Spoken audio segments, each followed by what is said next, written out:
Estamos de volta com um estudo sobre educação. Uma pesquisa de opinião do SESI e do Senai mostra que só 15% dos brasileiros com mais de 16 anos estão matriculados em alguma instituição de ensino. O levantamento ouviu 2.000 pessoas com mais de 16 anos nas 27 unidades da federação. Confira os detalhes na reportagem de Camila Yunes.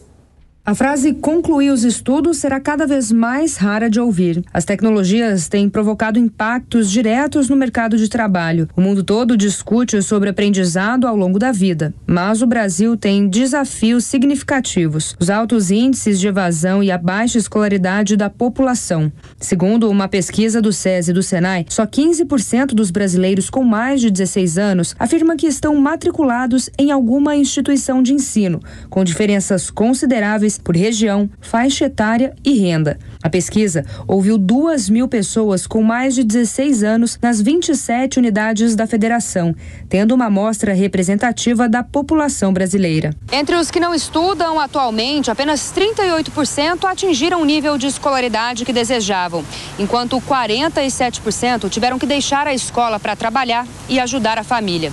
57% abandonaram os estudos por outros motivos. Para 18% dos jovens de 16 a 24 anos, a razão para deixarem de estudar é a gravidez ou o nascimento de uma criança. A evasão escolar por gravidez e filho é maior também entre mulheres, atingindo 13%. A escola, muitas vezes, ela não tem elementos de atratividade para os jovens e certamente esses números se agravaram durante a pandemia.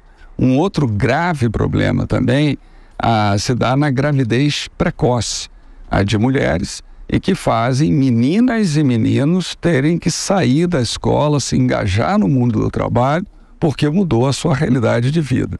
Todos esses são problemas revelados por essa pesquisa e que traz para nós uma dura reflexão sobre a necessidade de melhorar a qualidade da educação, melhorar também a atratividade da escola e, sobretudo, como resultado geral, melhorar a produtividade das pessoas na sociedade. Os entrevistados também opinaram sobre a qualidade do ensino. No geral, 23% avaliam a educação pública como ruim ou péssima e só 30% avaliam como ótima ou boa. Já a educação privada é avaliada como boa ou ótima por 50% dos entrevistados. A população também tem uma clara percepção de que nos anos iniciais nós precisamos melhorar a qualidade.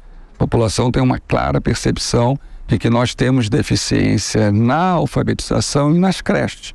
E, sobretudo, nas creches, nós sabemos que nós temos problemas de abrangência. O Brasil não conseguiu, como outras sociedades, sobretudo os países desenvolvidos, fazer a agenda do século XX, a de educação universal, saneamento, ajuste macroeconômico, uma boa equação fiscal. E essa geração, e nesse século, no século XXI, onde a agenda nossa seria toda energia para a inovação, para a sustentabilidade, para a economia circular, nós temos que carregar ainda o ônus e a agenda que deveria ter sido cumprida no século XX. Então, nós temos ainda problemas estruturais em educação, que travam o nosso desenvolvimento. Questionados sobre os fatores que contribuem para melhorar a qualidade do ensino, os brasileiros listam como prioridades aumentar o salário dos professores, melhorar a capacitação dos professores e melhorar as condições das escolas. Para repercutir, então, esse assunto aqui no estúdio, chamo novamente Alfredo para... Essa questão da evasão escolar, né, principalmente na pandemia, foi um ponto a ser discutido e continua pelo visto, né? Olha, Soraya, eu vejo o seguinte, escola é uma obrigação. O estudo, eu discordo de determinada análise, diz que a escola tem que atrair as pessoas. Não, a escola é obrigação. O estudo é obrigação. Estudar o mínimo é obrigação. Agora, realmente, o que a gente precisa ressaltar, e não foi ressaltado, é o cuidado que aqueles que estudam com dinheiro público, das universidades públicas, das escolas públicas, têm que ter com o patrimônio público. Isso ninguém fala. né? A gente percebe todas as instituições de ensino públicos degradadas, destruídas, né? Não existe um respeito pelo patrimônio público que a sociedade está pagando aquele estudo. E mais, né? A escola precisa ter, na verdade, respeito com o professor.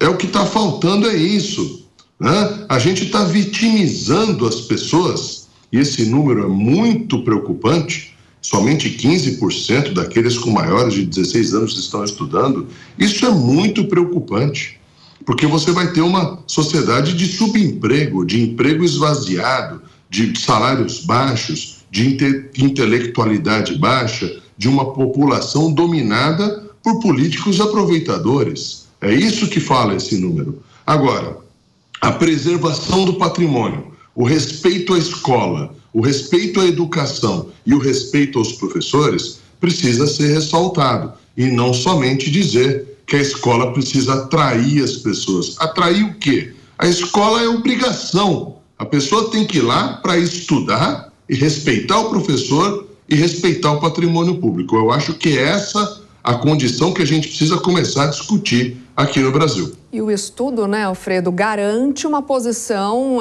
no mercado de trabalho, né? Porque essas crianças não estão indo para a escola, mas precisam trabalhar e estão deixando de estudar, né? Exato. Isso é um problema social. Isso é grave. Muitas vezes a pessoa não quer deixar de estudar, mas aquele tempo que ela está estudando, ela precisa trabalhar para ajudar os pais. Isso acontece, isso são jovens valorosos que precisam largar o estudo para trabalhar. É doloroso isso, mas obviamente a gente precisa reconhecer o valor dessas pessoas e fazer com que elas sejam incentivadas a partir do trabalho a voltar aos estudos e não simplesmente se acostumar com o trabalho que garante a subsistência. Então tem uma série de coisas, Soraya, que precisam ser discutidas e realmente a gente precisa unir educação, desenvolvimento, tecnologia, justamente para manter essas pessoas na escola e com que elas saiam para o mercado de trabalho um pouco mais preparadas e não simplesmente sem conhecimento algum.